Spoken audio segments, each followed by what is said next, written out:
Dans l'actualité de ce jeudi, il y a aussi un anniversaire, les 75 ans de l'OTAN, l'organisation du traité de l'Atlantique Nord. C'est l'occasion, bien sûr, de rappeler son rôle et puis d'évoquer les nombreux défis à l'heure où certains évoquent la menace d'une nouvelle guerre mondiale. Focus donc avec Isabelle Husson et Isabelle Heusen.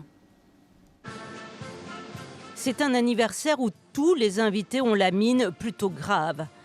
Il y a là les ministres des Affaires étrangères des 32 pays que compte aujourd'hui l'OTAN, avec à leur tête leur chef, le secrétaire général de l'Alliance.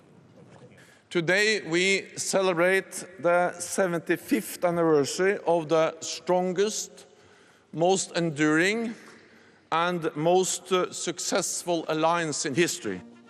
Ce traité, le voici.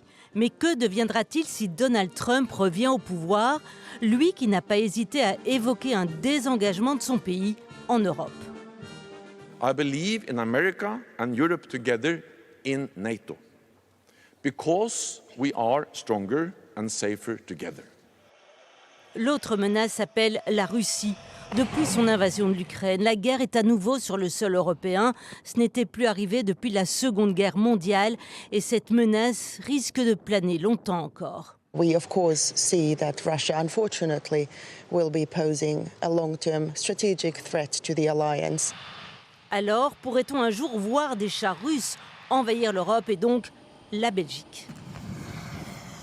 Il y a bien d'autres moyens que pourrait utiliser la Russie ou un éventuel ennemi autre que la Russie, qui sont des moyens plus technologiques. Donc je pense à tout ce qui concerne la menace cybernétique.